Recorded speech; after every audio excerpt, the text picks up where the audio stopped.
could be on a bill with any 3 other artists, who would they be?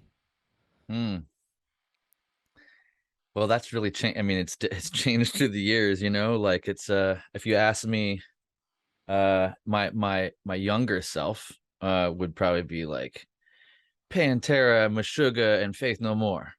Like whatever my band was or my project, I just like some of my favorite bands of all time, right?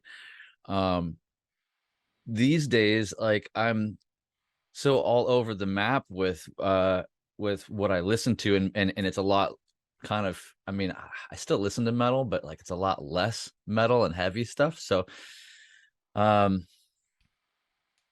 I'm a big fan of Pliny. Pliny is awesome. And you know, I've been let's see, who would it be these days?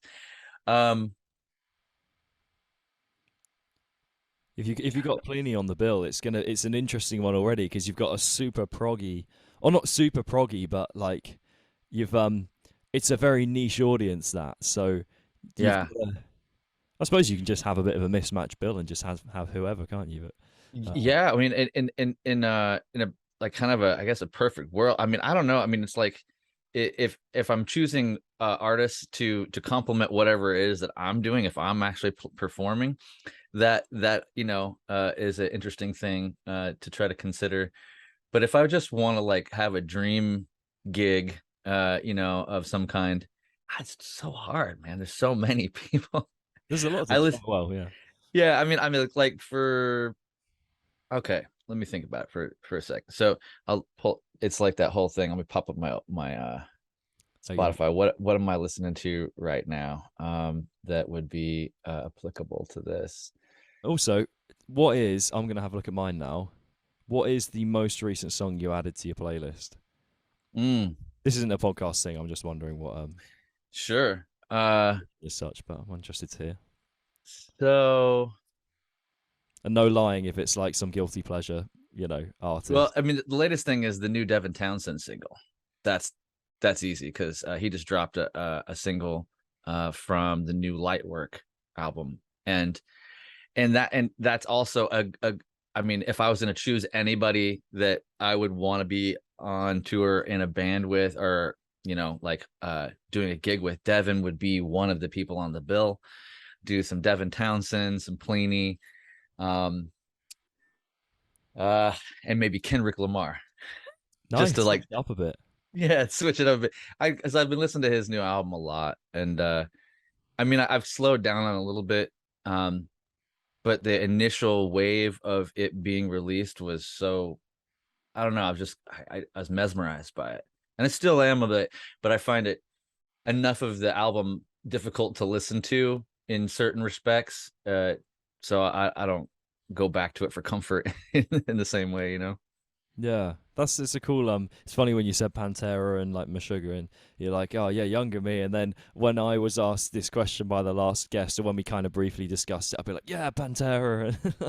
So, yeah, we got something. Younger you and me have something in common. Yeah, it's awesome. I think I said like Pantera and I think Alter Bridge, because they're like my heroes. Can't remember who the other one was. But yeah, the funny coincidence was that the last guest was also someone who has a podcast as well. It's Ryan Roxie from Alice Cooper. Have you spoken to him? No, I haven't. That's awesome. He's really cool, yeah, and he's got a podcast. So it's interesting. I literally, I think I've chatted to a few people that have podcasts and as well as their thing. So it's a bit of a weird coincidence. It's just kind of one after the other. But the something that I've kind of discussed with people. I've discussed with a couple of people. I can never remember who I discussed things with. I'm always going to, and the thing is, everything I say to you now, I'm always going to be like, do you do this as well? That's fine. I can bounce it off you now. Yeah. But something that's strange to me that I don't know if I've quite wrapped my head around yet, is the idea that so much stuff now is in like 15-second or 30-second, 60-second like format, you know, these like clips and things. I do them for the podcast. But nevertheless, like, podcasting is massively popular now. Case in point, we're both here, like, you know. So and that's the other thing, podcasts have become so popular that like there are some more popular ones where the like if you take your super like I don't mean music podcasts, just like I don't know, kind of multi genre, I guess, sort of podcasts. Most of the guests are just other people that have podcasts. It's almost become its own like, you know what I mean? Have you seen? You Yeah, know what I mean when you yeah. see this in? So I guess I don't know if this is something you've thought about, but like, what is it that's driving the popularity of podcasting, Mm. even in a world where, in theory, it shouldn't work? Yeah, that's a good question. I think there's a few different things going on there. One of them is that the world is finally interested in, I think through Rogan, through a few other different big popular podcasts that have popularized long form content. Because and it's in a way it's like slow food for a fast world. And so depending on the podcast, I mean, some podcasts are super well edited and they can be done in 15, 20 minutes. I'm not saying I won't ever do that, but I got into it more so mostly because of Rogan, because Rogan was having these big, long, interesting, sprawling conversations where you start to really get to know somebody. So if there's somebody, whoever your person is of interest, it's so nice to like not be rushed, and you get to hear all their little mannerisms. You get to hear their ums and their uhs, and they're like, I'm not sure about that, and instead of it being a pretty quick clip based scenario. So I think for the thinkers, for the ones that are really interested, then podcasts fill that space that before we were just listening to kind of news bites. Maybe like I found myself, I used to be like an NPR guy. I would listen to National Public Radio. I don't know if that's even popular in the UK at all, but and it would just be because they'd have stories and they would interview people and their interviews would be a little bit longer. But then once I clicked over, it's been probably 10 years or so that I've been probably listening to Rogan off and on now. And other subsequent podcasts and informational podcasts, TED Talks and stuff like that, is that it becomes a place for learning in a way that you don't always have to have it. You don't have to be glued to it. It can kind of also be in the background, because the most interesting things tend to pop out, down the road. Like you don't have to be always glued to the TV or to the radio, so to speak, to get your information. So, and then secondarily, I'll say that I think that because podcast has become the supplementary genre of content, so no matter what you do, you also have a podcast. Like I got my good buddy Don Wade, who I'm helping him start his podcast because he's a badass ceramics guy. Check it out, he makes these super sick mugs, right? Like he's a master potter, and this is actually a really recent one. I'm like, dude, make me a mega mug so I can not have to go fill up my coffee. But he's really good at his stuff, and I'm like, yo, like one of the ways, as a marketing person, as somebody that's interested in getting other people interested in your product and your brand, is is doing a podcast and being interested in other people doing what you're doing. So that part of it right there, I think, is such a key element. Not everybody approaches it with that intention, but when you're interested in other people, then you by that interest become interesting to other people, right? And because it's kind of a point of service, like in your life. It's like, well, how can I elevate somebody else, like elevate this guy over here and hear his story, and in turn people will be interested in that I held space for their story and ask these interesting questions, right? So I think those are my reasons for why I think podcasting is so popular, but I'm sure there's some others that are relevant. It is weird how you get these little like universes that kind of are a reflection of the person, So you know, you see certain podcasts where you'll see recurring guests, or you'll you know, you'll see one guest but then you'll see them on another podcast, so you get Mm. a feel for like, oh, that one's probably similar, but I'm interested to know how that guy talks to that same person. It's almost like what's the word, like if you take it, with experiments where you have like a recurring sort of thing, and like, it was sounding quite scientific, like a recurring variable of the same person on Mm. different podcasts. And it's interesting because then you get to hear someone else's spin on the same person's personality, I guess, which is a weird but yeah, you're right. I never really thought about the fact that you can almost, anyone can, I guess that's part of the disadvantage, anyone can start a podcast, Mm. but it's true that you can, anything you do, you can talk about it, because that's what we as people do. Mm-hmm. So it's, what was it in particular drew you to talking about what you do talk about, the kind of the music Mm. world in general, and sort Mm. of specifically, I mean, the obvious thing being liking guitar, but what Mm-hmm. specifically drew you to kind of, I want to start having these long form conversations about this stuff? It's funny 'cause I didn't want to do it.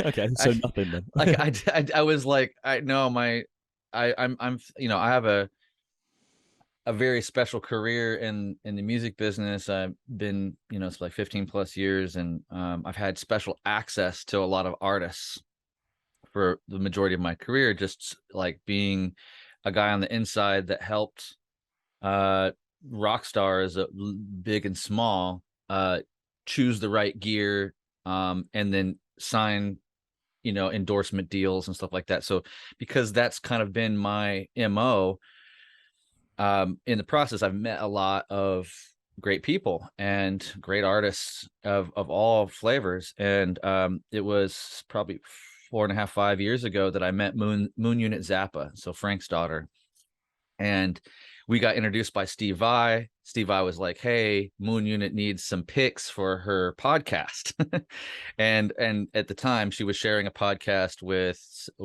somebody else. I can't think of her name right now, but So I just have to, Moon Unit. I've never heard that no, because I know Dweezil is yeah, his son.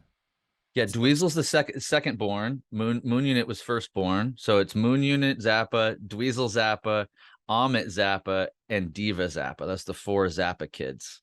jeez, that's quite Yeah, quite a crossword. yeah. Yeah, Man. so I, it was funny because Steve, Steve and I have like kind of a loose relationship through the years. I've helped him out with gear and whatnot, and we see each other at NAM and whatnot, and I ask him for photos, every once in a while when I see him, like, hey man, take another photo, you're the best. And he just, I got this random email when I was at Dunlop, and I was doing the director gig over there, and he's like, "Hey, would you help Moon with some picks?" And I'm like, "Oh, of course." Like I've kind of always wanted to meet Moon, because when I was young, my dad, my stepdad would joke around about Moon Unit Zappa. He was a Frank Zappa fan, but he was like he named his kids funny names, and then he would play that song Valley Girl, which featured Moon Unit Zappa when she was 14, and it was kind of like this California thing where she's like talking like a at the time an 80s Valley girl, oh my god, gag me with a spoon, all this stuff, on one of Frank's songs. And that was a popular hit for, and maybe still to this day, one of his most popular radio hits, so to speak. So anyway, I was like, yeah, I'll do whatever for Moon. She seems awesome. So like maybe that's cool. And she like, I sent her my number. She called me right away. I didn't know who it was, so I didn't pick it up. I was like, what, And she we started to become friends, talking about picks and stuff. And I made her some cool picks. She was happy with them. She's like, next time you're in town, let's have tea. I'm like, okay.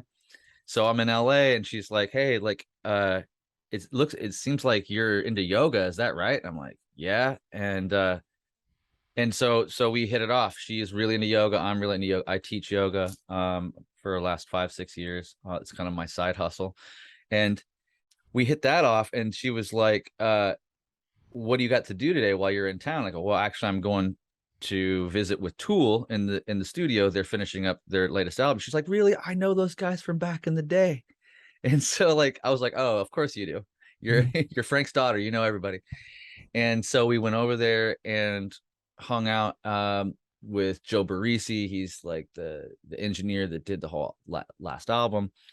And Adam and Justin are there and laying tracks and stuff. And I was going through and just we ended up talking about picks because that was the last thing that I had done for them both, was these custom guitar picks.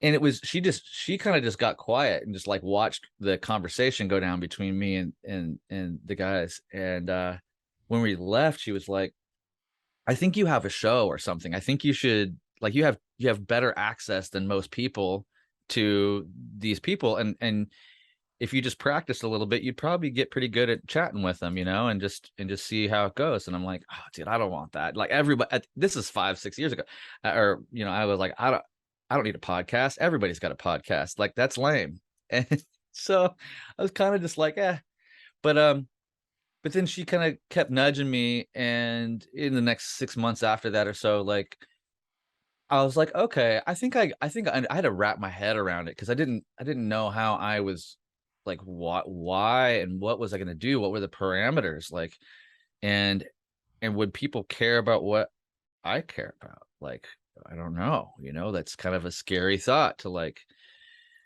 put it out there. And then I said, well, you know, okay, I'll try it out. I have an idea for parameters. I'll talk about guitar picks with everybody, you know, and that'll be just kind of like one element. And then I'll shoot, you know, I love philosophy and life. So, like, I'll make sure and try to ask some philosophical questions, and I'll ask them to shout out an artist, you know. Hey, that's easy. That's easy parameter, right?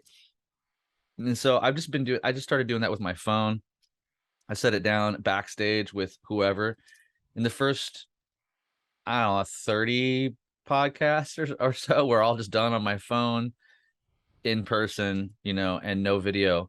And just kind of see if, like, I didn't want to invest a bunch of time if it wasn't going to be something that I was going to stick with. So, and it's weird because I've treated it that way, I keep doing it. Like, if I were to, like, make it serious, if this were to feel like serious at some point, I just, like, want to stop, because unless somebody else was helping me, you know, but on my own. So not taking it too serious has helped. And the fact that I mostly just talk to people that I think are cool. You know, I'm like, oh, you're cool. Like, let's just chat, see what happens. So that's a long form answer, but that's kind of it. I didn't really want to at first. There you go, short form right out at the end. There you go. Yeah, no, it's so this will be episode 40 something, 43. Nice. So it's getting, you know, Yeah. getting there. But what I did is, I think I filmed 10, but like maybe 8 or 9 or 10 before I even put them out. So it was almost like, because, you know, they say most podcasts fail before 10 or something like that. So it's like, well, if I do 10, I'm already kind of like not there, but like I've already gone past in my own head that threshold of stopping. Obviously, the more you do, the more you're like, well, why would I stop now? You know, weird analogy. I think we've got this in common for me as of very recently, judging by a quick sort of flick through your Instagram. I've started doing like cold showers and stuff, and every morning I look at it, I'm like, fuck this, I don't want to do this. But then I'm like, why would I stop? So I've been on a bit of a roll. I had like 2 days off when I went to visit my parents. I was like, no, I just want to chill this weekend. But I've probably been doing it like maybe 3 weeks or so. I don't know, something like that. And every time I look at a cold shower and feel it, like, as I step in into the sort of bathtub, I'm like, oh, I don't want to do this. But I'm like, am I going to stop now? Like, why? I'm kind of on a roll, and it would feel a shame to even break that, even if I do it the next day. You know what I mean? Mm-hmm. So, yeah. But I noticed actually from looking through, when you talked about like your sort of interest in philosophy and stuff, it seemed that you had an interest in kind of this self-development kind of what's the word, mindset, I guess. I hate that, you know, that term that goes around, like the grind set, isn't it? Like the whole kind of, that sounds a bit unhealthy, but like yeah, I find there's also as well as podcasts, and maybe this is part of why certain podcasts are popular, is this calling for like I think there are a lot of things that have come up lately, social media, technology, whatever, particularly technology related, where they've had an impact on us that we're not really quite sure how it works yet, in terms of our actual how our cognition works. So I think there's a bit of a calling for having an understanding of that in a commercial sense, like, you know, being able to watch a podcast or listen to someone talk about how can you sort of, I don't say fix your head, but you know what I mean, like avoid these sort of pitfalls of modern society. But what was it that kind of drew you to? Am I right in that assumption? I don't want to just. Yeah. Well, let's start back. So consistency is key with anything. I think, in my experience, that the things that didn't work in my world were things that I weren't committed to doing on a consistent basis. Right. It doesn't mean that you can't get good at, or, you know, do something well that isn't consistent. I mean, my podcast isn't that consistent.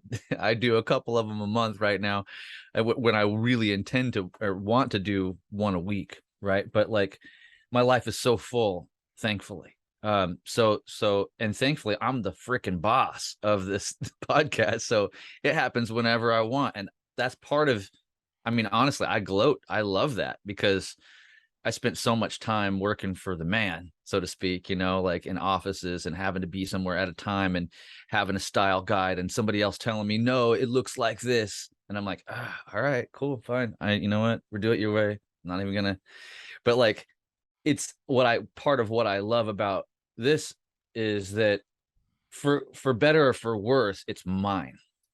Right. And I get to offer it anytime, anywhere, anyhow I want to do it. And tomorrow it might change. I might, you know what, go on from here on out, doing whatever the fuck I want. This is it. And nobody, you know, except for the fans, obviously people can give me feedback, but so there's something nice about that.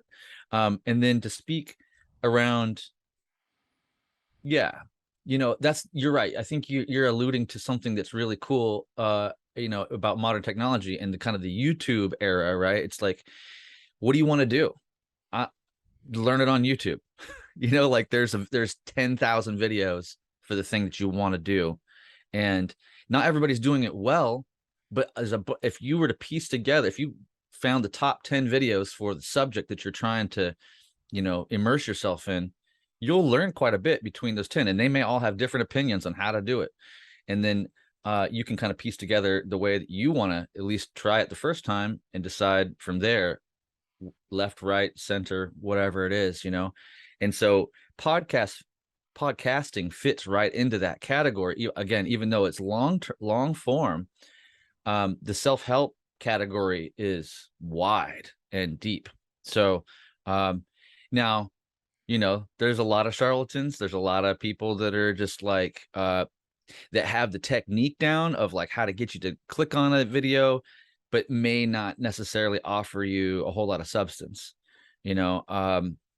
So that's just, but that's when something gets popular, you know, that's just bound to happen, right? Like, you know, like when a band hits hard, then they produce a ton of sound-alikes, like in right, you know. So like Pantera is a good example, Meshuggah is a good example, right? Animals as Leaders, like different, like primer, even Pliny and you know, Polyphia, Periphery. Even though I mean, Animals as Leaders and Periphery are good examples of sound-alike or bands from Meshuggah, right? They wouldn't exist without Meshuggah. But around those two that rose to prominence, there's 1,000 other bands, you know, or more, all trying to cop a similar sound. And, you know, some of them have some depth. Some of them just are ones and zeros, baby. You know, it's like, so when you go into the field, wherever it is, if it's crowded, it's just important to to find some sort of consistency, find what your unique gift is. You know, what is it that you have to offer, really, and it's okay if it's similar to somebody else's thing, but just ride on the thing that you are able to give some depth to talking about, or to convey. And then like with the self-help thing, man, I will just say, like, yeah, dude, cold showers, that's a good place to start. When you're ready, ice bath is waiting for you.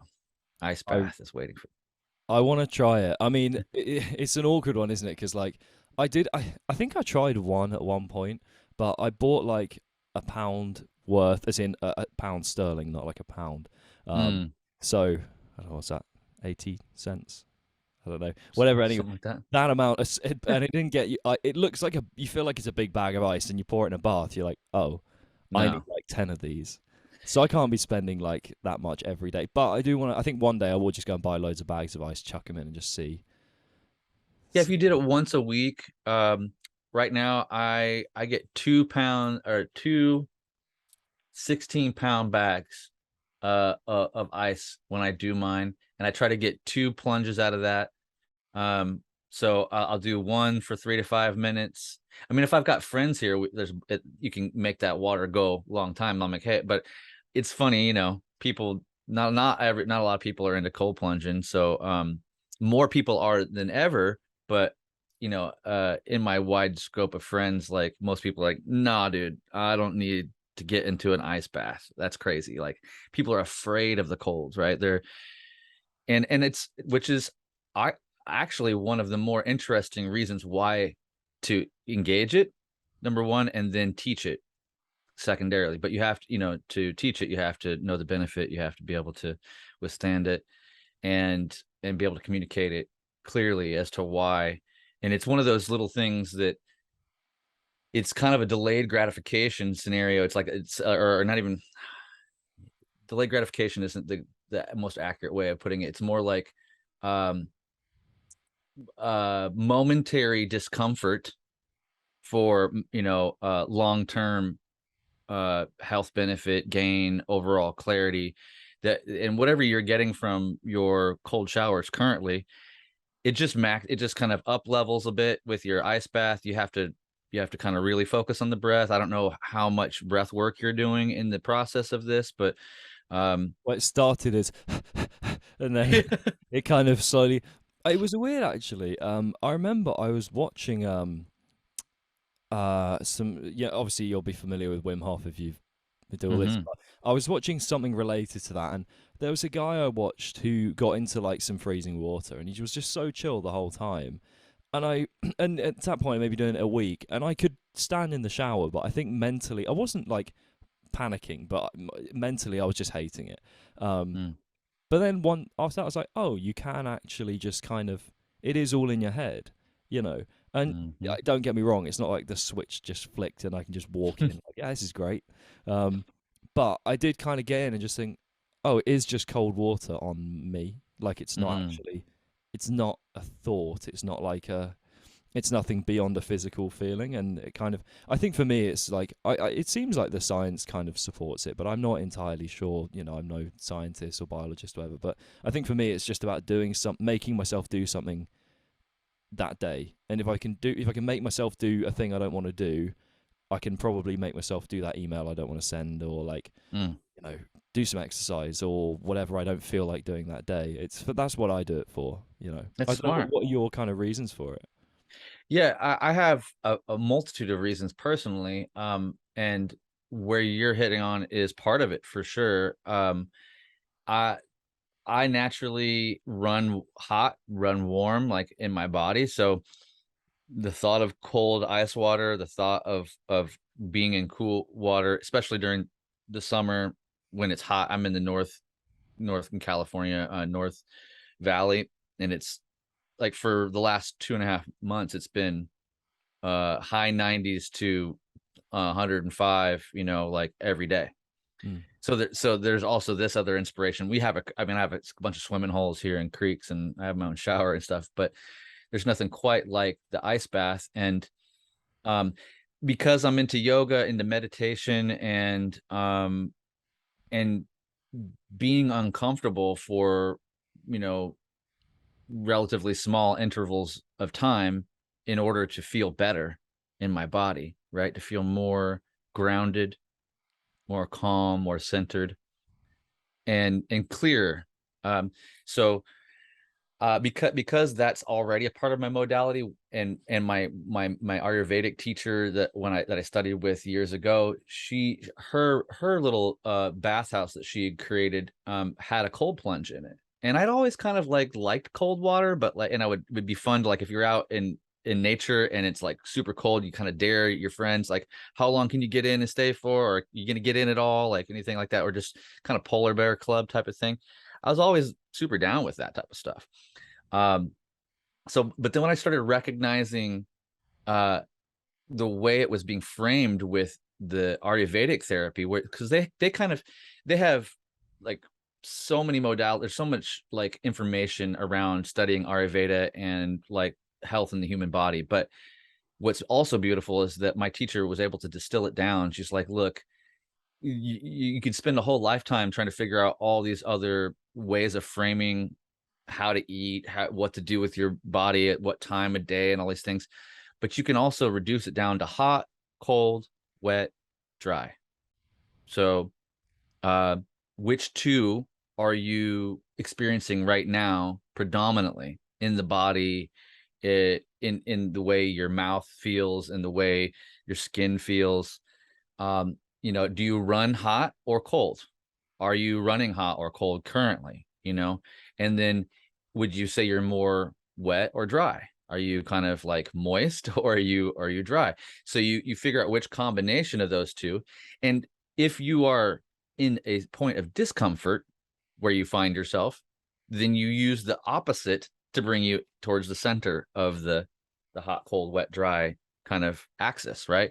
And I was like, oh, that just really made so much sense to me. And I was like, wow. So it's so much easier, and we're trained to enjoy the heat.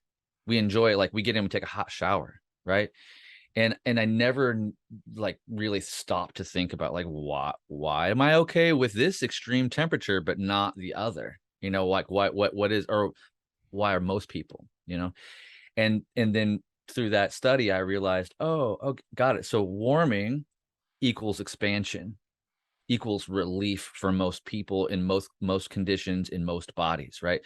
And so, like, having a sense of expansion, it's like kind of like a warm hug, you're like, oh, it's cool, it's like, it's very nice, it's inviting. And cold and warmness can also lull you to sleep, right? So there's an element of like, around it. Coldness is polar opposite. It's like, whoa, shit, like I'm too awake. I don't want to know about all those parts of my body. I don't want to know. I'm like, it's like you start to shut down, you're breathing short and shallow. And so the kind of the way I had to, like, and you were just starting to like move into this with your verbiage around it, is that when you start to recognize that the cold is just another sensation in the body, it's all in the head, right? That I've been trained to react to that, because you've seen other humans as you grew up, they all, oh, cold, and so you learn that reaction instead of like finding out for yourself and going, oh, it's just a different sensation. And if you stay too long in the heat, you're going to pass away just the way you would stay too long in the cold. You'll pass away as well. So there, in exploring the extremes of temperature through the body, we can find a valid center. But if we're always babying ourselves and we're always going to the heat and we're always like lulling ourselves to sleep, right? Then we're not actually there's little potential for growth. There's little potential for awakening, for wakefulness, in the mind and in the body. And yoga and meditation seeks to wake you up, to open your perception to a more subtle state of being, right? So, and being more interested in the small and maybe mundane things of life. Before I was in this practice, I'm it was easy to just kind of like like take a lot of things for granted. And then the more you meditate, the more you do yoga and you experience the body go through these different fluctuations, just like any workout. It doesn't have to be yoga, but like, a good weight workout or a run or anything like that can tune you in to the body's edges and the body's abilities. And then using cold water as a way to reduce inflammation, reduce your kind of heat in the body in a lot of ways, and test you to withstand some discomfort for a little while, right? Because then when you come back to normal, you're like, wow, like, because it takes you off your center so far. Hopefully that's another long-winded answer. That's great. I mean, I find it interesting because funnily enough, the very last thing you just touched on there is it prompted me something that I thought of the other day with the whole cold shower thing. I was like, I suppose when you think about it, a cold shower, say you're in for like five minutes, maybe 10, I don't know how long you kind of are in there for, and then you get out. Obviously, what you're doing is you're experiencing X amount of minutes of discomfort, in theory, to then benefit from the comfort of kind of hopefully better health or better mental sort of feeling. But then obviously with a hot shower, you're kind of doing the opposite. You're putting yourself in an extra comfortable situation, only to then remove yourself from that for the rest of the day. You get into like a nice 15-20 minute hot shower and you're super chill and like calm, and then you get out and you got to deal with the day, and it's like you were the calmest at like 8:30 in the morning, and now you've got the whole. Whereas if you can I feel like if you can just get through the, and I feel like that for me, the cold shower, the most important thing for me is like the first minute of just going, oh, I hate this, and trying to, and actually every time, I get that less and less now, but yeah, I don't know how much it's going to suck when winter comes, because like I mean, the UK is not that warm, but like it's been pretty warm the last couple months, well, the last month or so really. Obviously the natural water temperature is going to just keep dropping a little bit, and it'll get, I don't know, it's going to suck a little bit more. But hopefully I just won't notice day on day. I encourage you to keep going, especially in the cold months. Like that's actually when, and it's opposite of what you'd think, but that's the time that you're going to benefit from it in a way that you're not going to expect. And what's going to happen is if you engage the cold water going into cold months, you're actually going to be warmer throughout the day, because it's going to kick in your body's response, right? On some level, and it's going to say, oh, warm up, and and literally everything you experience throughout the day will be warmer than that cold shower or ice plunge. So the contrast of like, if those that are afraid of cold water, if they would just engage it even for 30 seconds, like they would find that, that everything is better, essentially, because but it's also partially due to the contrast. It's like in being able to enjoy or relish in well, wow, I was so cold for 30 seconds and now I'm not, so that's good, right? Like even if it's just that.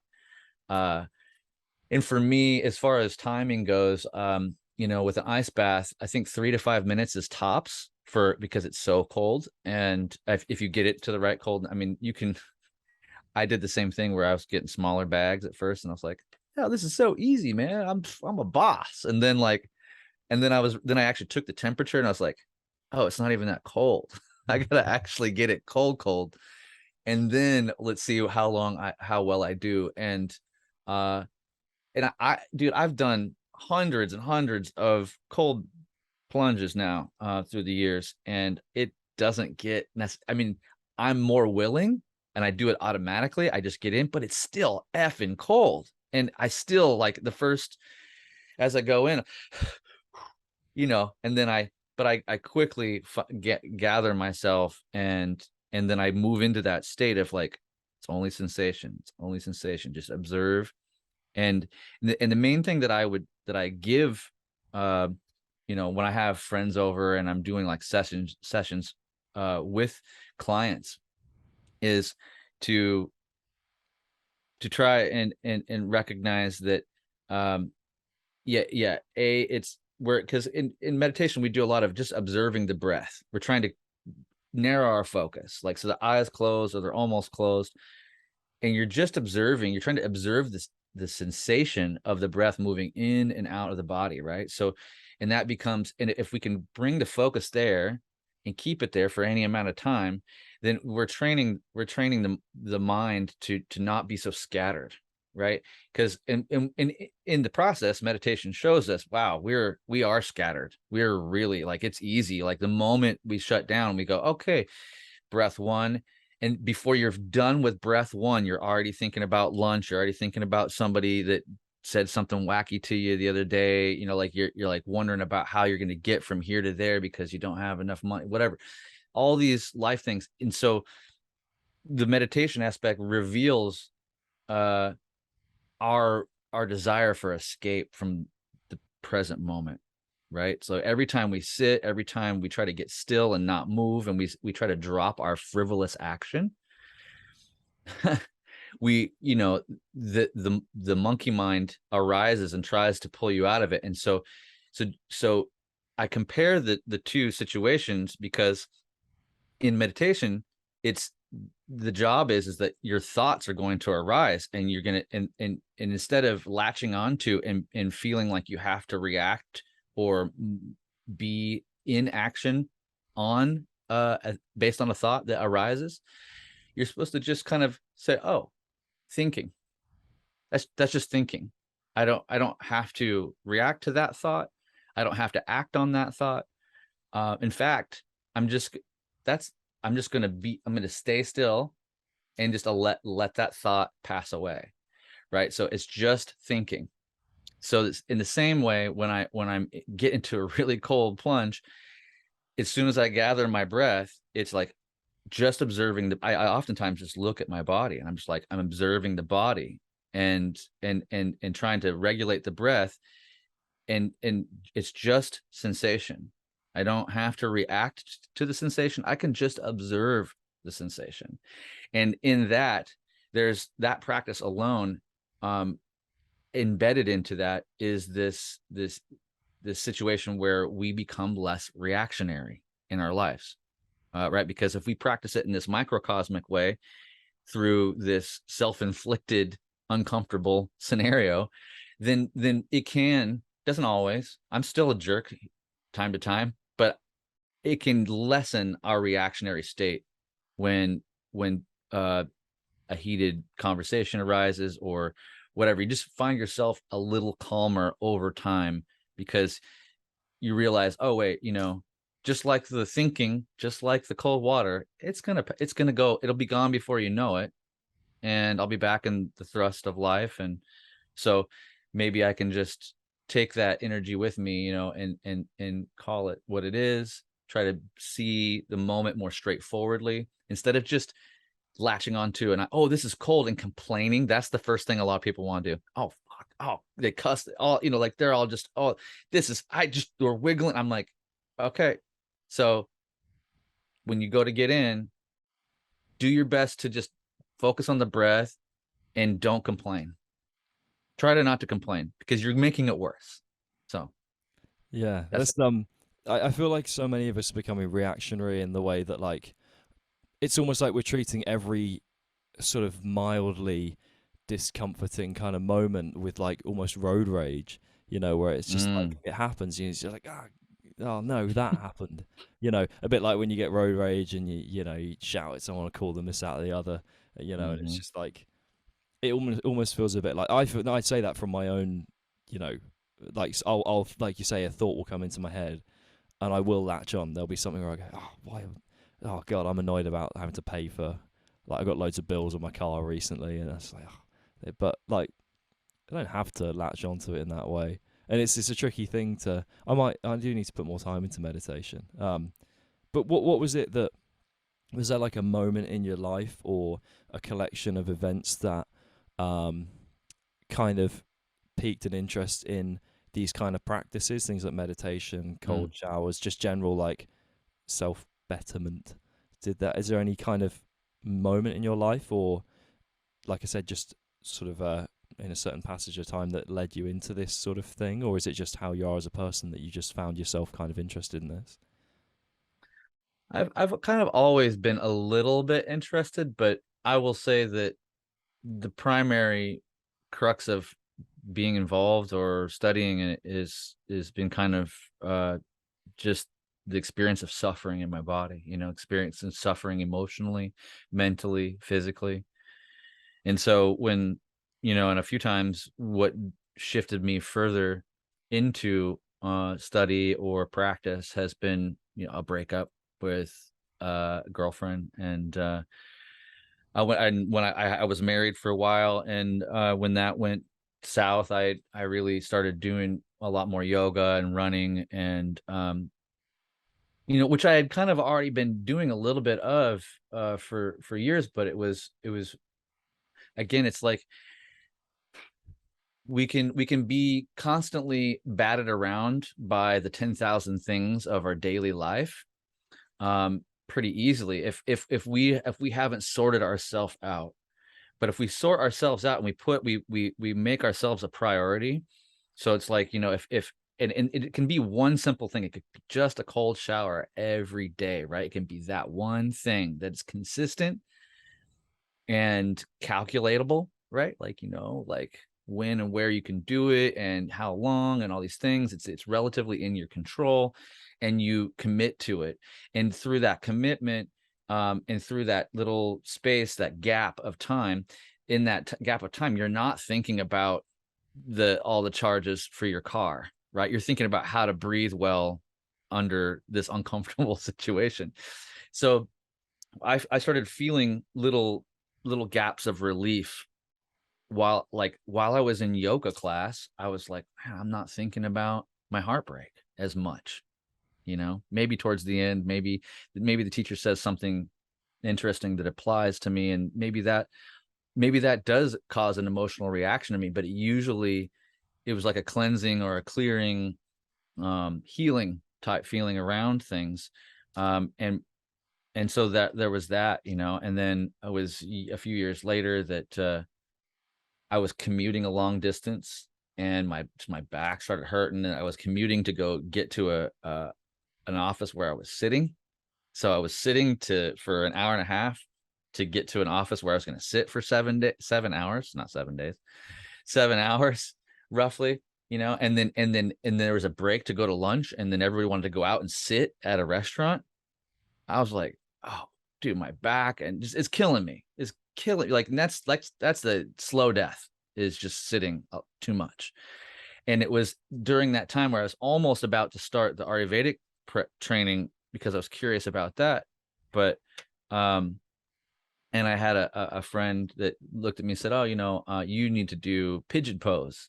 Pigeon pose is your thing for your low back, your hips, and all the stuff. You need to do that every morning, probably when you get to the office. And I was like, oh, it's gonna be weird doing yoga at the office. Are you kidding me?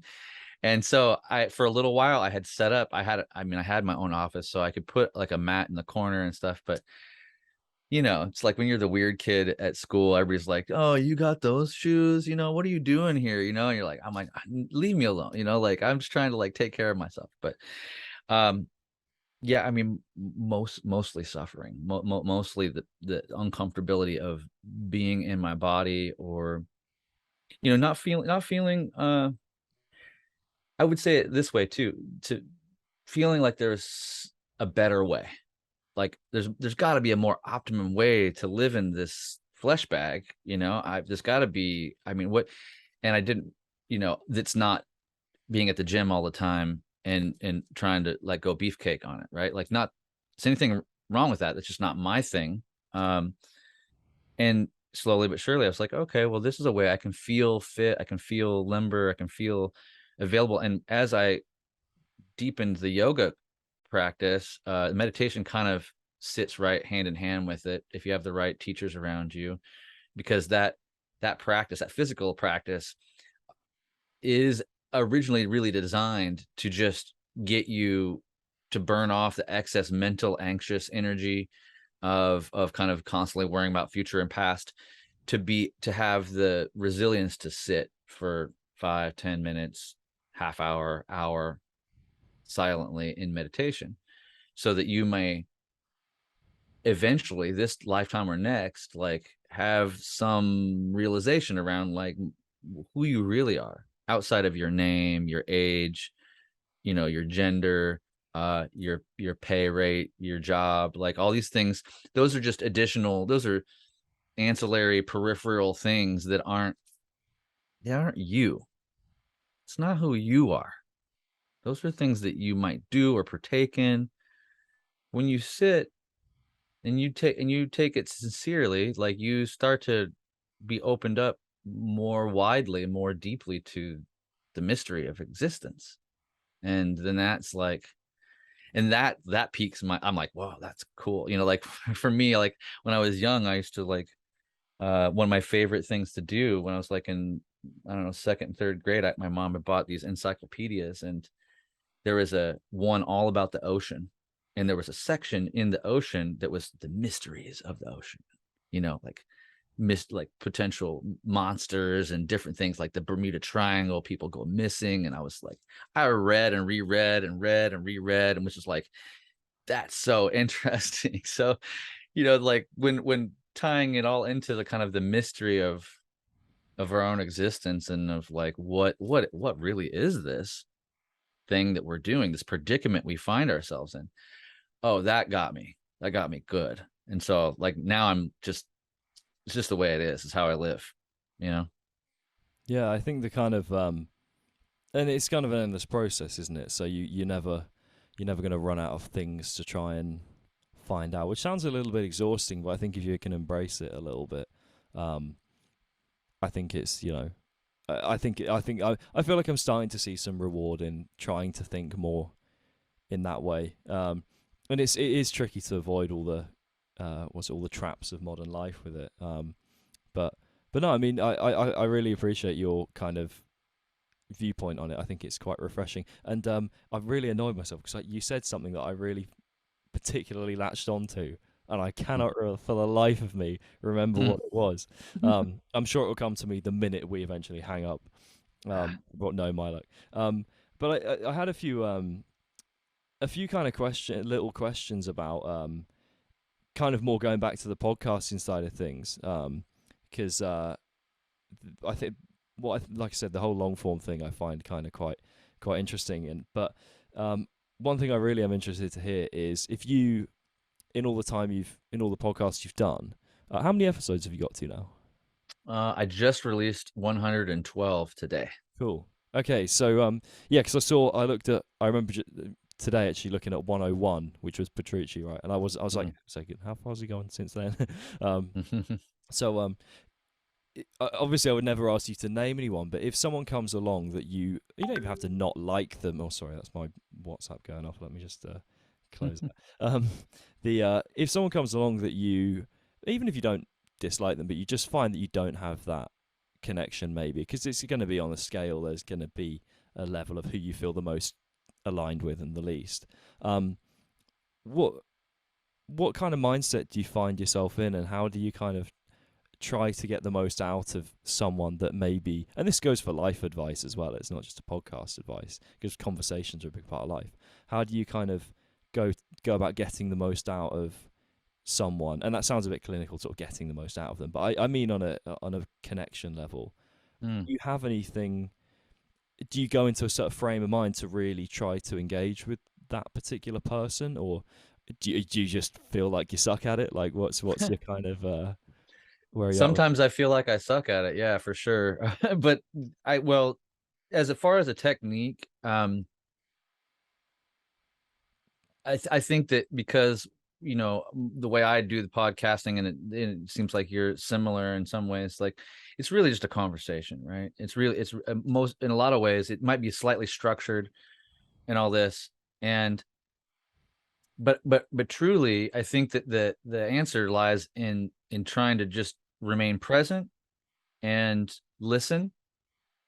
And if you can listen and to what's happening and not be overthinking what you want to say next too much, then it'll flow, right? Like and I've had a handful of the podcasts where I was like, I don't really know if I want to do this, like, is this, because I've been asked, a few times, for like, hey, can I be on your podcast? And I'm like, I don't really know you, but like, I guess obviously people do that all the time. Like, it's like I'd only stayed in my lane for so long where I had some history with most all of the guests. So it was like, oh, hey, what's up again? How's it going?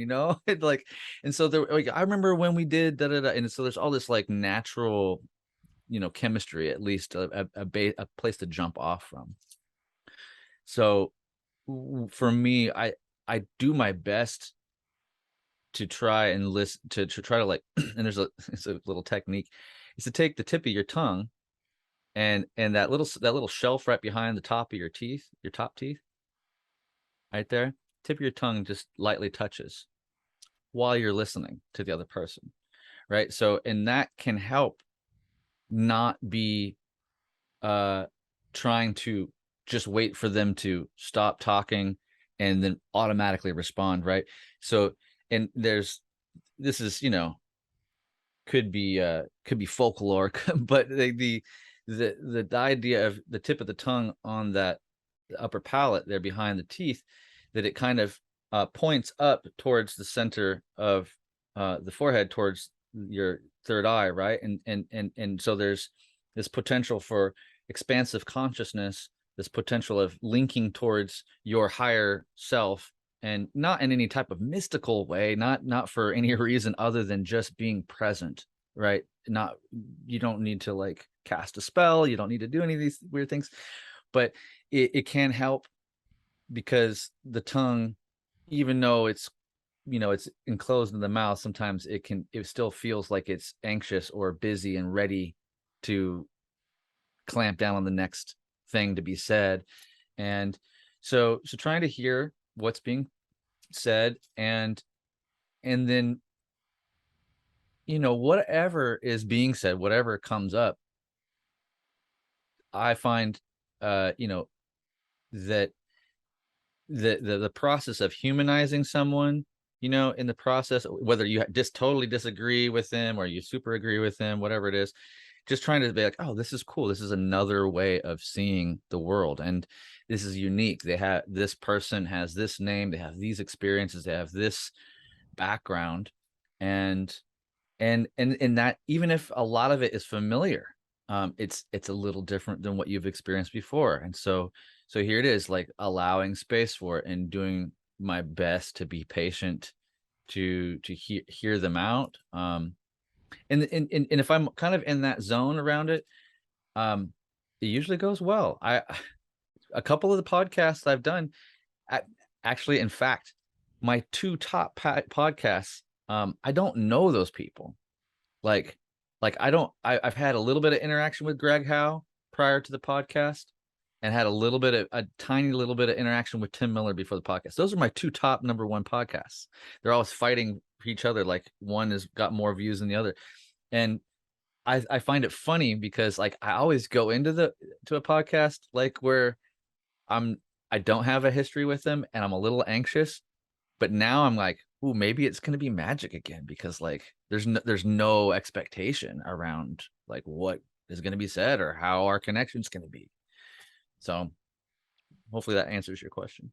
Yeah. No, you're great at answering questions. I think. Well, I always say this to, like I said, I've chatted to maybe three or four people that have their own podcasts, and I can always tell when, like, you can always tell because people are gonna, and I think there's almost that pent up energy of like being on the other end. So then when you almost imagine like, what would I be like in a podcast? So it's like, yeah, you can almost, it's like your chance to try the other side. But who's the guest that's maybe surprised you the most in terms of how well you got on with them in a podcast? And that doesn't mean to say that you thought they were going to be a dick before you met them, kind of thing. I mean, yeah, just so you're safe in answering this. Yeah, I mean, I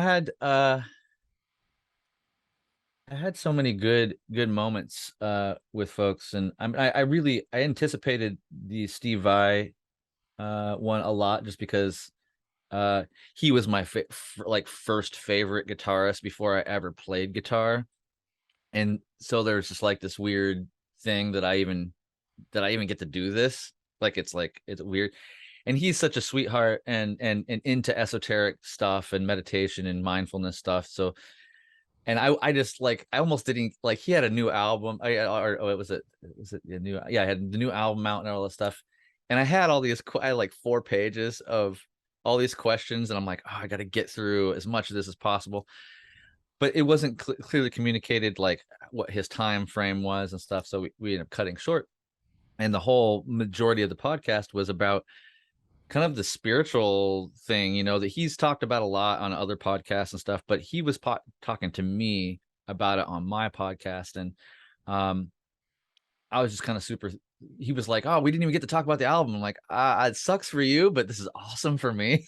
And he was on much bigger podcast, you know, after that. And like, they talked about the album and all these other things. So in a way, that was a little selfish of me, but I guess one of my favorites actually, it's not even I have a lot of favorite ones that don't have a lot of views or listens, but my buddy Kirk Lloyd with the Roots, he's such a genuine and sweet soul. We've known each other for a while.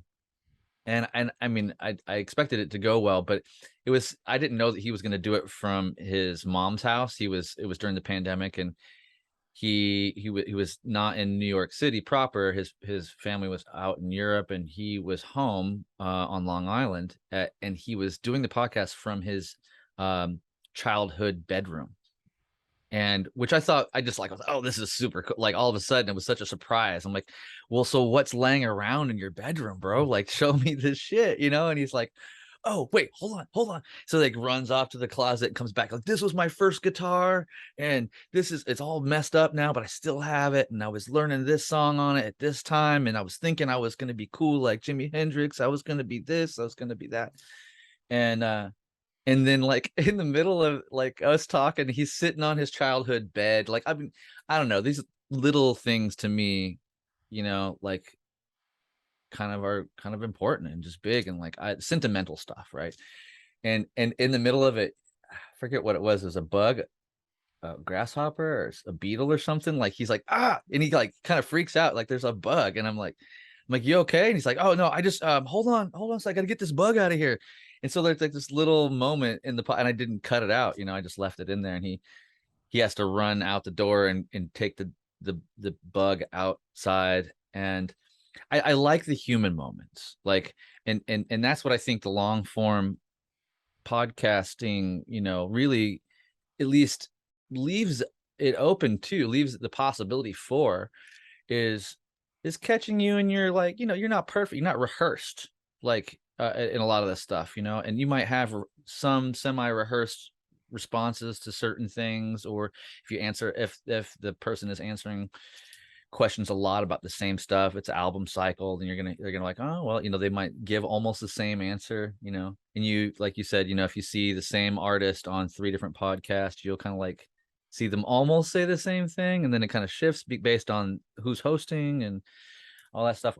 So but I think that's what's the stuff that I love about podcasting the most, is when there's like this kind of like these raw moments where, you know, I didn't rehearse that. Oh, we started laughing about something that like was unexpected, or a bug comes in and like just disrupts the program, you know, all of a sudden, and you have to like pause and let nature, you know, get taken care of. So I could sit here and probably go through a bunch of other pods. I mean, but like like little revelations that I like, that I love, the little unexpected things. And I'm looking up at this Devin Townsend thing, and it's making me remind me of Devin's pod, because we talked about meditation, and this is like bringing it back around from podcast back to like mindfulness stuff. But it was I still remember the feeling I got when he said this, and this was like episode 20 something. And but we were talking about meditation, and he goes, well, you know, the thing I never got, that nobody clued me into around like how to hold the practice of meditation up, you know, like appropriately, was that I needed to cultivate and apply a mountain of forgiveness on myself. And I was like, oh, and he's like, yeah. And he's like, so because every time I would sit and I'd try to like just pay attention to the breath, my mind would wander, and I was like, and I would get mad at myself, and I'd find he was perfectionist, and any of us trying to do something that we quickly realized is difficult to do. We're like, well, what's wrong with me? If everybody else is sitting around here, they must be doing it. I'm the only one that's not doing it, or not doing it correctly. And so when he, I just like, wow, I can count on him for these type of things, because he has just a big heart and big mind, and so he always has deep insight into life. And he said that, and I was like, that just stuck with me. And I'm like, oh man, I love that Devin taught me on a podcast about applying forgiveness in my meditation practice. Fuck yeah, thank you. Like, that's incredible. Like, what a highlight, and it was a surprise, so maybe that answers your question in that, but like, it's kind of my roundabout way of saying, what I love about podcasting, I guess, and what would have been good about guests.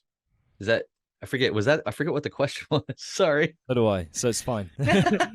No, that's cool. Well, I mean, in the same way, I feel like I've sort of learned something from how you've talked about the way you think about these things rather than the process itself. I was aware of a lot of the things you've been talking about, but it's interesting to hear how you talk about it, so it's a little thing. I funnily enough, I remember I used to do a lot of martial arts as a kid until I was about sort of maybe 19, 20-ish. And the whole principle of the tongue on the roof of the mouth is like it's still to do with your alignment, isn't it? And I know there's kind of, you've got your spiritual and your more sort of biological reasons for all these things, aren't you? But yeah, it's interesting I think that's the thing, like you said, when Devin's such a charismatic, like, I don't think I've seen, no one comes to mind if someone said name someone on stage that's more charismatic than Devin Townsend.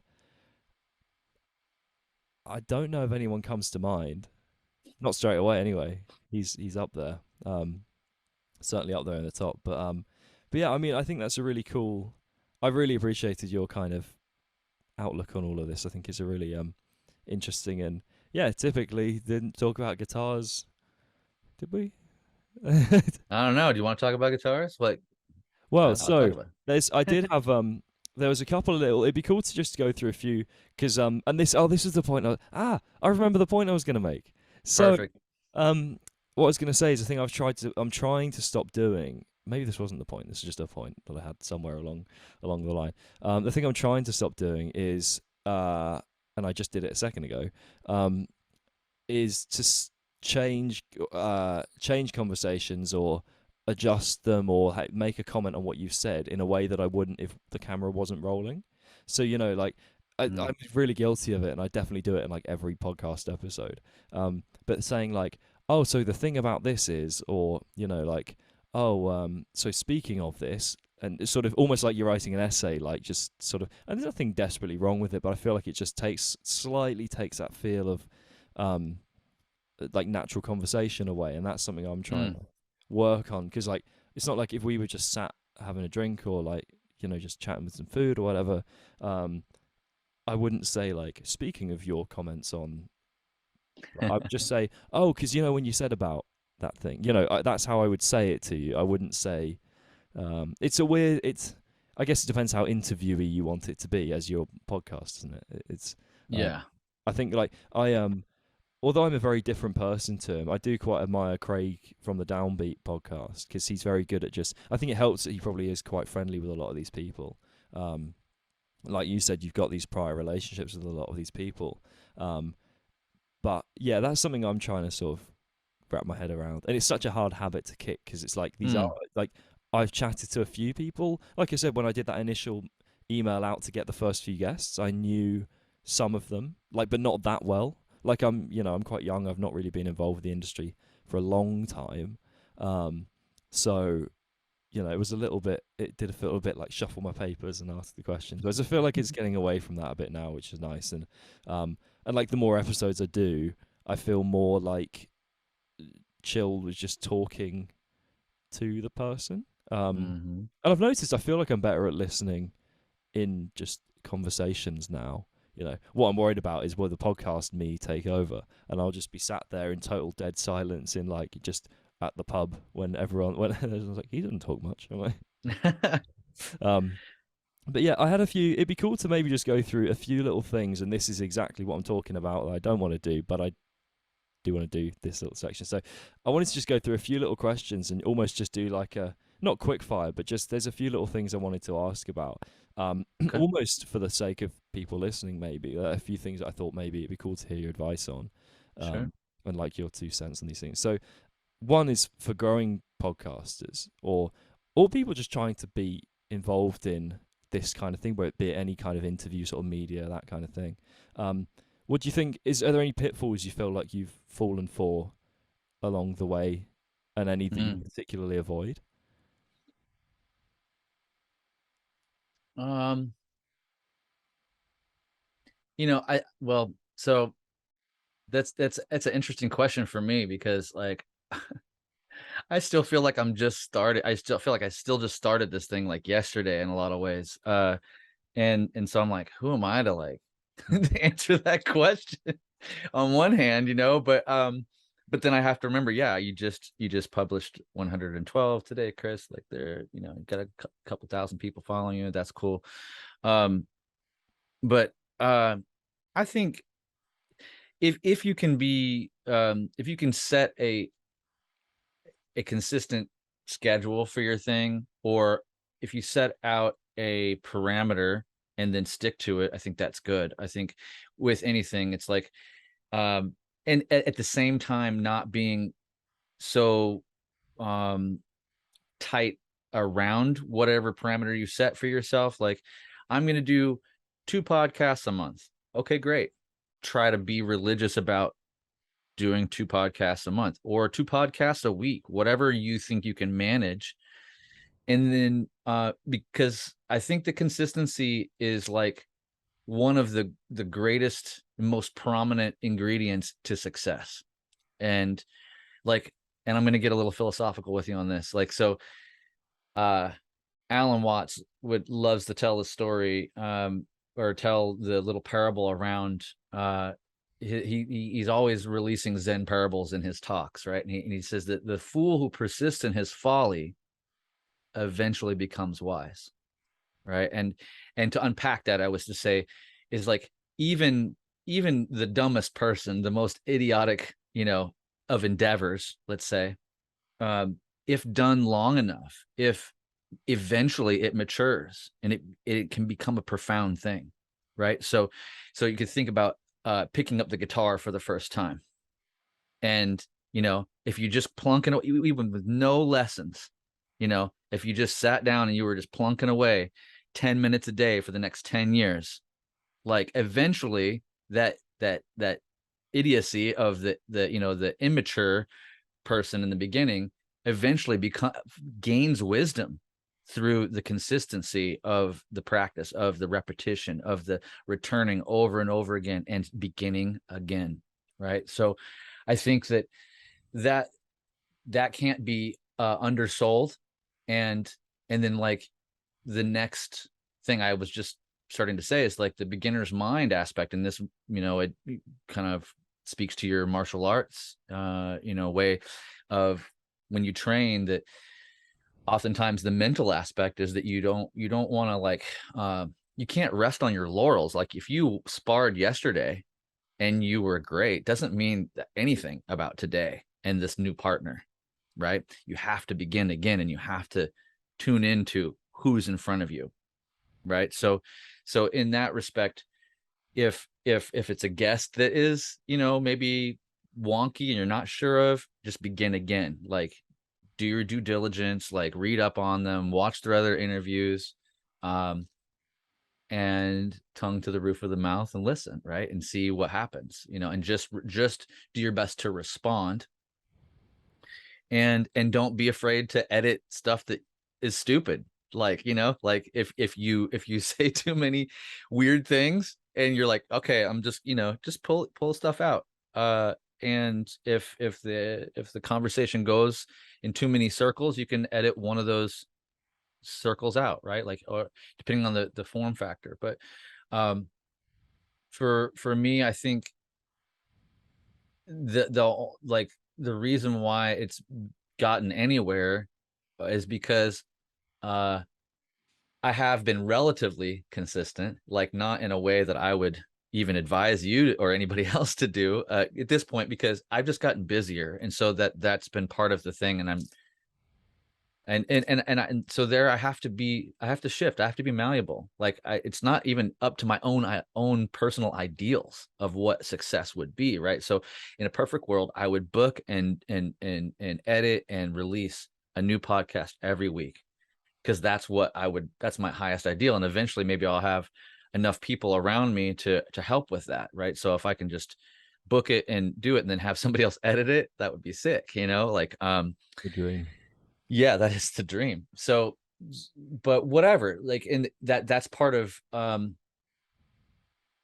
being flexible, working with what is present. So what is present is that I'm busy, right? So when I'm busy, and busy also can equal tired, because even if you have some extra time, doesn't mean you're going to want to spend it doing this, And so I think it's good to, when it, in times, you're going to go ahead and burn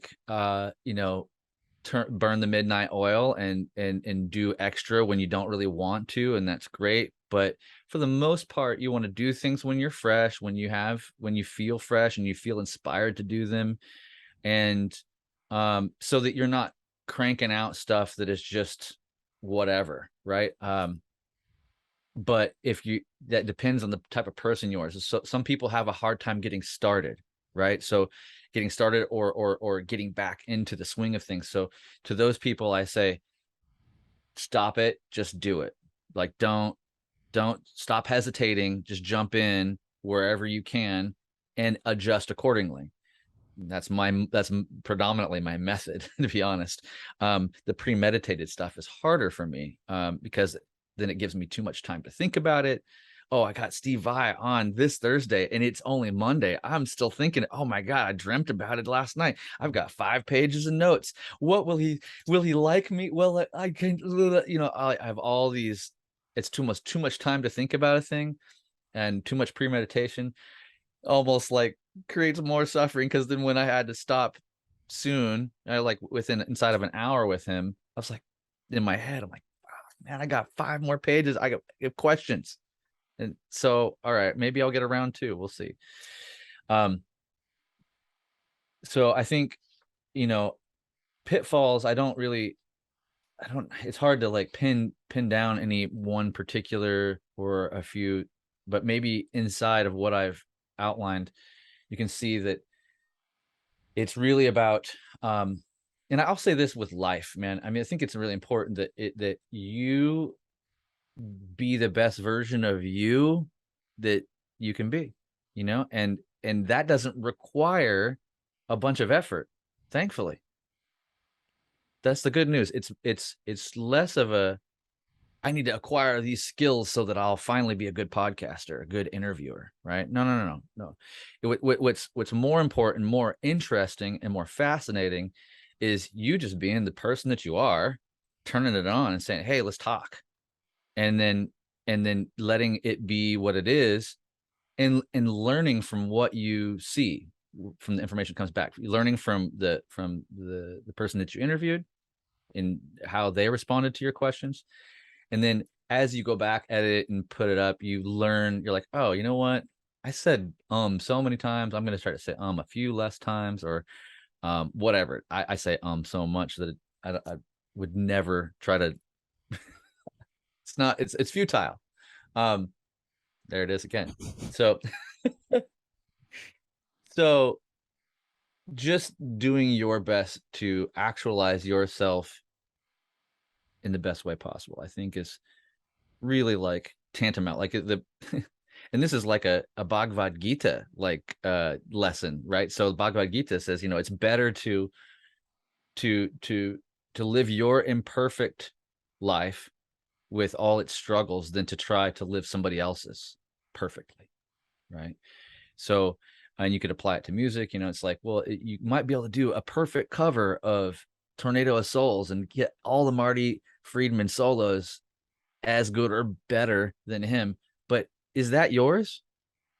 It's not, So it doesn't mean that you shouldn't put effort. If that's what your love in life is to do a cover song and play somebody else's music verbatim, your joy may lie in that place, and that's fine. But be realistic about it. It's not it's your joy, but it's not your creation, So to try to find the space where your joy explodes with your creation, with your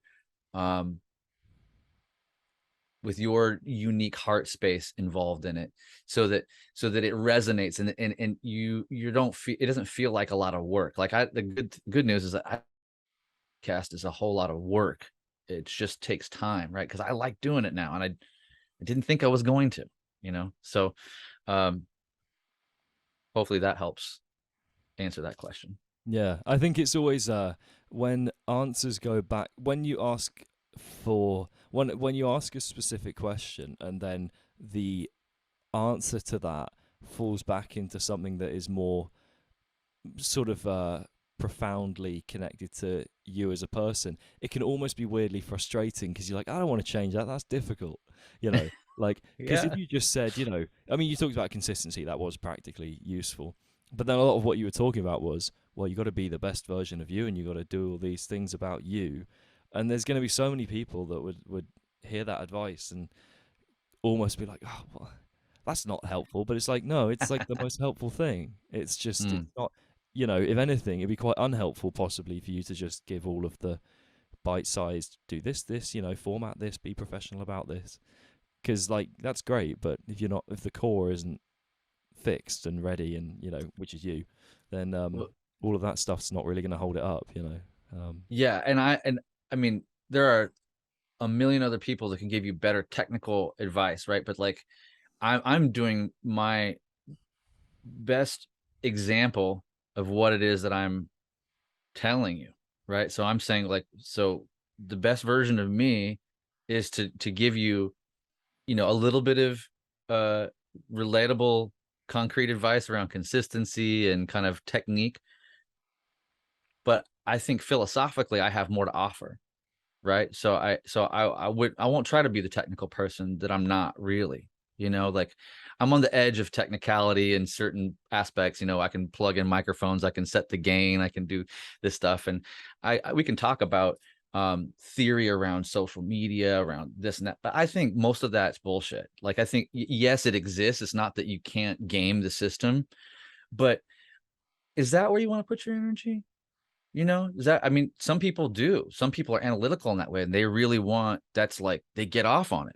Great. If that's who you are, and that's who you wake up and you're like, you see yourself straightforward, and you're like, I love crunching numbers. I want to know the best time of day to put up an Instagram post. We'll go for it. Me? No way. Not interested. Like, I'll post whenever I want, and it might do good. It might do horrible. Don't care. Next. Don't care. I got other shit to do. And I want to, as I get older, I'll be 46 this year. And so as a kind of an aging guy in the community, I'm starting to become an elder, kind of in a way, to a lot of young people such as yourself, that are coming into this, in whatever way you're coming into it, not necessarily podcasting, but just the music business and kind of, the community at large. It's more and more obvious to me that you only have so much energy and time, right? Like, obviously, like, and I think that this is where I really get off, is like, look, you're gonna die. Okay, just cut the sentence there. There you go, finished. That's where I really get off. You're gonna die. Yeah. You're gonna die. Yeah, this is it. This is it. So what are you fucking around for?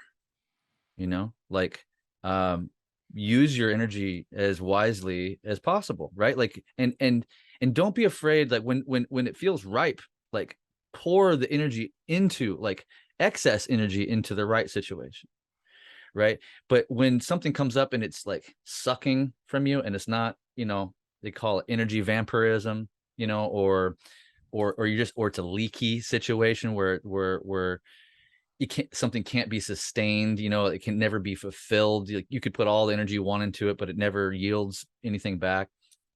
Then you have to identify those things, lessen them in your life, or cut them out completely, right? So that the remaining energy that's left can be applied appropriately in the right places. So to maximize your benefit in the last few minutes of your life. I mean, I know you're young. I'm not saying you're going to die anytime soon, right? But we don't know, and I don't know, right?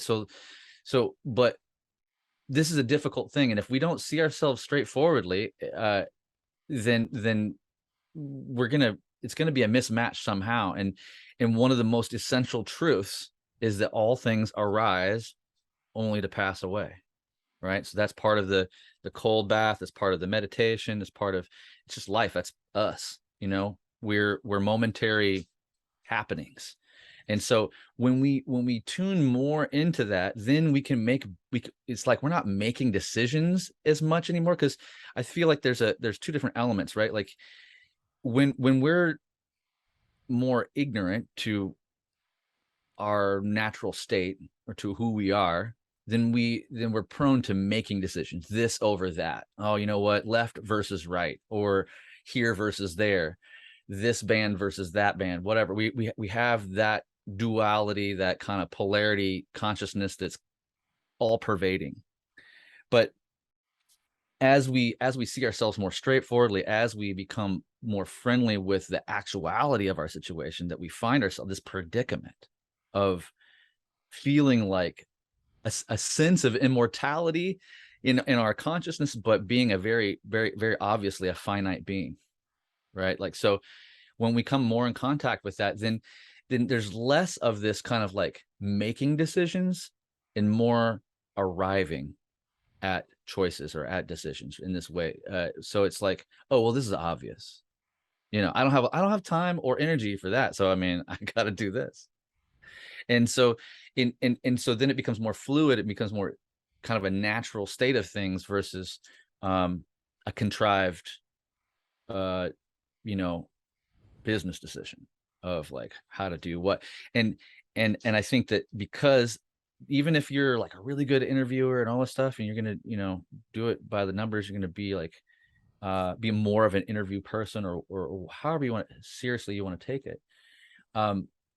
I think that that it's more important ultimately to express yourself in the way that bubbles up, the way that feels in line with your heart space, with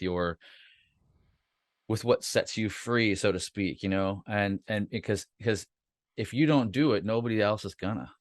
Like, it's up to you, and those type of actions, and the projects that we take on that are in line with our natural state, that becomes a state of healing. It becomes a state of awakening for others that are listening or watching, right? Because then they're like, oh, you see what Joe's doing with his podcast? Like, he's got this great way of like getting people to open up.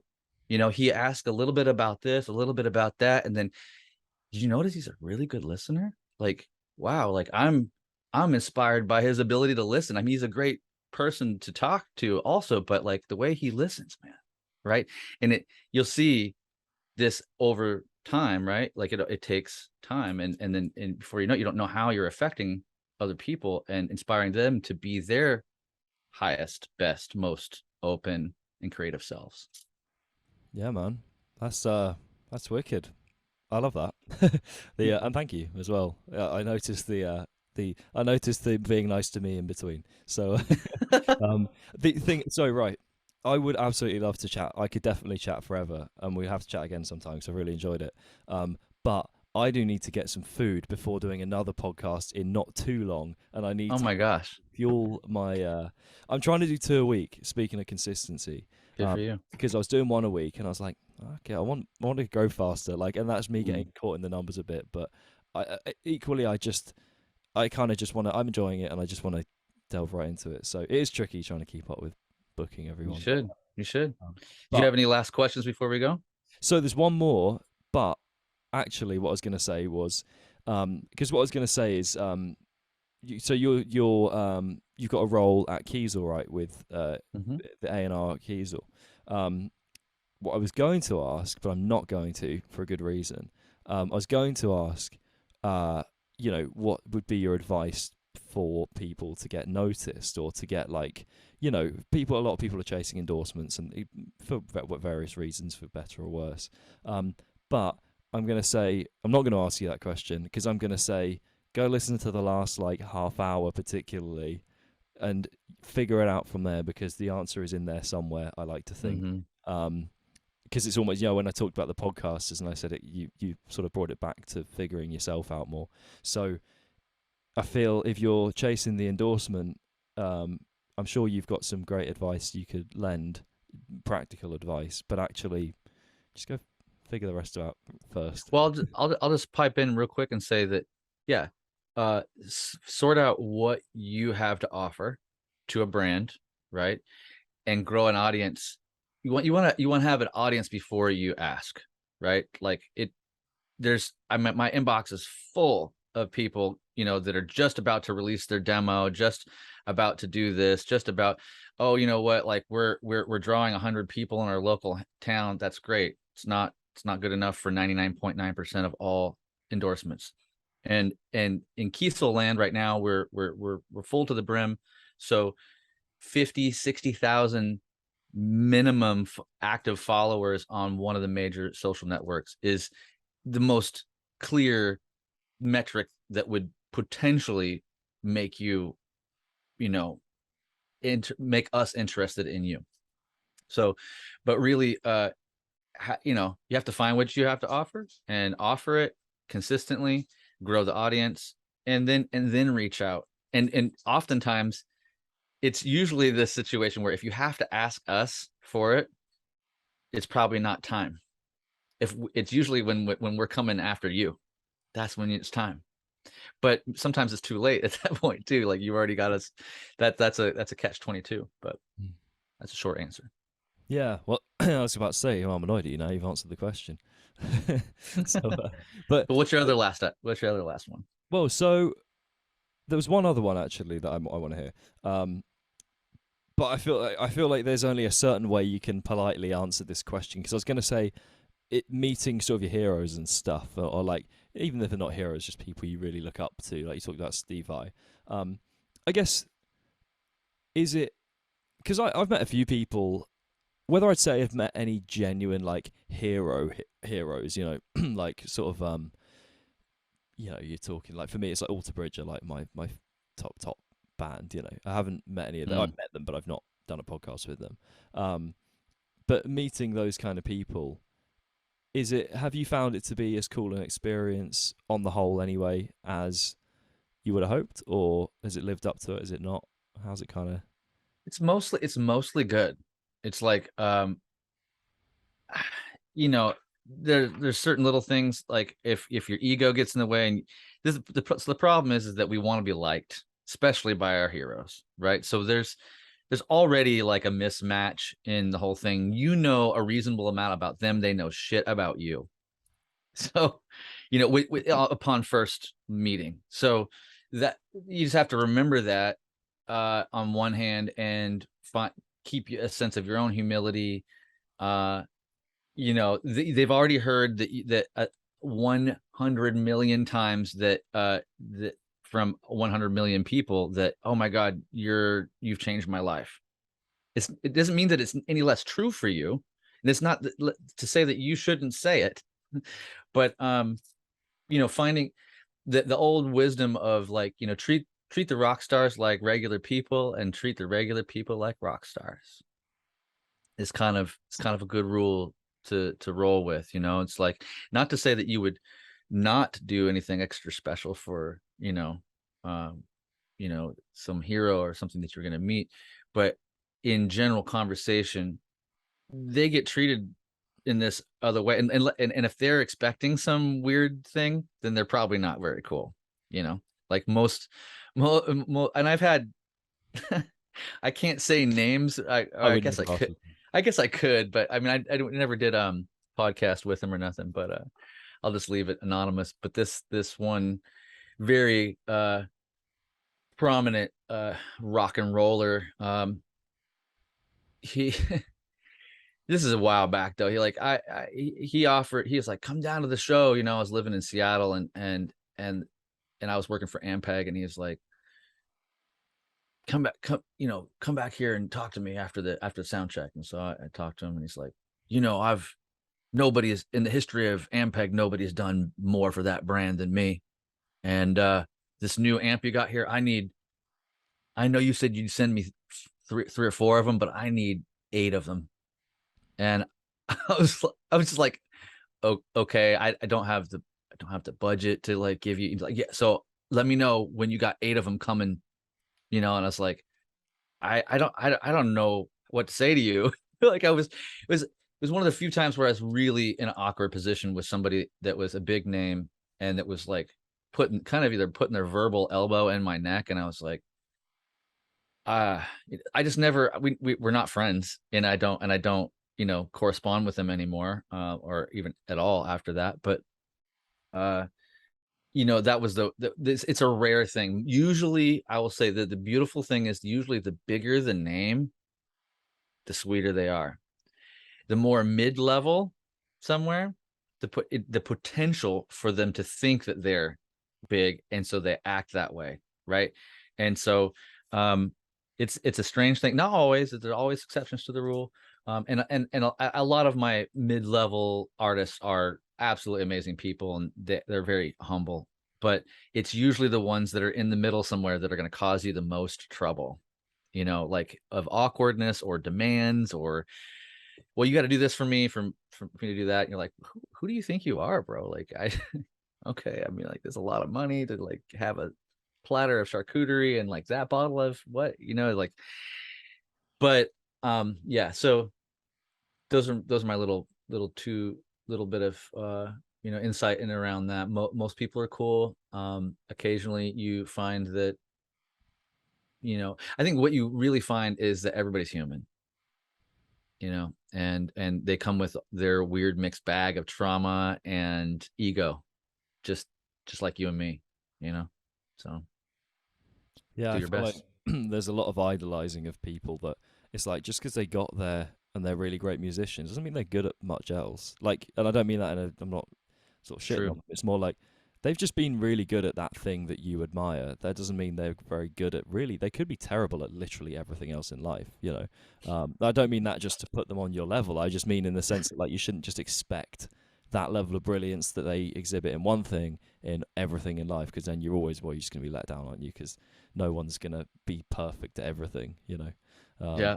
So yeah, I think I noticed in what you said about the mid-level kind of people. This sounds very like targeted now, but I've noticed so often when I've talked to people that like when I was with my old band, quite often the people that were maybe just like that little step above us were so quick to tell us like what they've been doing that year, or like what endorsements they got, and like because I had a couple of, well, yes, I probably still have these endorsements, I don't know, but like I every now and again I'd find myself bringing it up, and I'm like, which I've done now, but I try to get into the habit of just being like, if someone talks about that amp, I'll just be like, yeah, that's a cool amp. Like, I don't have to say, oh, and I've got an endorsement with them too, or like, I don't need to jump that. That's a good restraint, man. That's a good practice. I mean, it's so difficult when someone else does it as well, because you want to like be on that level with them. Yeah. And at the same, yeah. So it's a way of, participating in conversation and like, hey, man, me too. Like, so and that can be done, obviously in different ways. Like sometimes that can, if our motivation is to try to put ourselves on their level, which is weird to begin with, because there's no wherever they're at is where they're at, and where we're at is where we're at, and it's always going to be that way. There's no like, you can look at metrics and equality of like album sales, streams, blah blah blah, all these things, but hey man, they're just people floating on a rock hurling through space that have no idea what's going on, just like you, and they're just making music that sounds like it sounds like, and you're making music that sounds like it sounds like, and some people will like it and some people won't, and so it's the same shit, right? Like you can't really like, so that's why your practice of kind of like mostly not talking about it is good, because it helps you to like not engage in the Me Too thing, not the hashtag Me Too thing, but in like the me also, conversation if you don't need to. But at the same time, you're a podcaster, you're a musician, and your partners will love you shouting them out, right? So, like Kiesel, like, hey, I got Roswell microphones, I got Happy Cable, and Road Roaster Coffee. Like those are the people that support me, and are super cool. So, and Jim Dunlop Guitar Products. I should not say them. But I get in trouble. yeah. Well, wicked man. I'm gonna like I said, I need to go and recoup some mental energy for a second, because I'm as brilliant as that was. I'm like mentally, my brain needs to sort of put itself back into starting of a podcast space in about an hour and a half. So I need to get some food and stuff. But I do want to quickly ask you. So I need a question for the next guest, and I need an artist for you to share some love for. Or just a Absolutely. musician, or just like a music person. Can be anyone. So for a question, let's see. What's your favorite toe and why? I'll find out the answers to that in about an hour and a half. Good. What's your favorite toe and why? That's a good Yeah. question. I reckon mine. I don't always like to answer these, but I reckon mine's the little toe, because I reckon you notice when it's gone. But like, yeah, like, because it's so tiny, and I always feel like little toes look a bit like dinosaur like appendages. They don't look like actual, like fingers look like they're meant to be there. You know what I mean? But Yeah. then your big toes is just a big. It looks like it's meant to be there. And the middle three all look part of it, but the little toe is just like this little extra. Yeah. Hey man, it's none of my business what your favorite big toe is, bro. But I appreciate you sharing. It's the modern day, like, Yeah. don't judge. Yeah. Okay. And As an far artist. an artist, Or just I've tried to expand it to like musical person. It can be anyone kind of. Yeah. So there's gosh man, I listen to so much music. I'm trying to think of who would be a recent one that Someone that's deserving of some love, maybe, that hasn't got as much as they deserve yet. Or yeah, see, I love that, the way you add that in, because that's kind of my, you know what, do you do I'll that say, too? I haven't noticed. yeah, Oh, yeah, crap. it's usually towards the end of the pod. Yeah. No, hey dude, if it's good, don't try to fix it. I'm gonna shout out Rain Stern. She was on the pod a while back, and she's an up and coming artist. She's from Madison, Wisconsin. I met her when she was 18. She's now in her early mid 20s, and she was on The Voice season 2 seasons ago, I guess now. Wow. And she was on the Jonas Brothers, Nick Jonas team. Anyway, I would look up Rain Stern. She's just a really creative young person doing cool stuff, and she hasn't put out a full album or anything yet, but I've been witness to like this huge catalog of music that she has that is unreleased, like 4+ albums worth of like really good music. And she's also a great guitar player and a phenomenal vocalist, and it's like quirky, fun person that is just deserving of your attention. And some people may really be like, oh cool, and some people are like, it's not my thing, that's fine. But I think that she's a wonderful person and a phenomenal musician, and I can't wait to see when and where her break comes, because it feels like it's just around the corner somewhere, and I'm not sure how that looks, but yeah, I can't wait for the world at large to know. But there's a handful of really, really great songs up on Spotify right now, and you can find her on Instagram. Rain with an ERAINE, Stern, STERN. So I was just about to ask how you spell it as well. So there you go.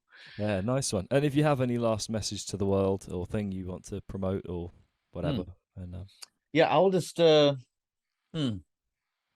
yeah, I would just say I'll shout out my sponsors officially. Kiesel Guitars, like I work for them. I love them. They're great American made guitarists. Jim Dunlop Guitar Products. I love those picks. I'm really enjoying these Roswell microphones. These are handmade in Northern California. And they're not super expensive, which is cool. Like this size, the Mini K87 is only like in the $400 range. So you're talking about SM7B style, and it's a wider range. You don't need the booster on it. That's awesome. My Road Roaster coffee, which I should have, but Road Roaster coffee, you can go to roadroastercoffee.com and order amazing roasts, shipping worldwide. And lastly, but not least, like I said earlier, my buddy Don Wade, Iron Grizzly Creations. You can find him on Instagram. He makes these really cool one-off custom mugs and coffee pour over sets, so it can be a matching set to pour over and make your coffee that way, and a bunch of other stuff. So you can find him at irongrizzlycreations.com or donwade.org. They all go to the same place. But yeah, those are my buddies. I like to lift my friends up and see them be successful. So that's what I got. I can do a tag of that as well. Then there you go. Cool. Nice. Thanks. Well, thank you very much. I've really enjoyed it. Yeah, likewise, Joe. Thanks for having me on. I appreciate you.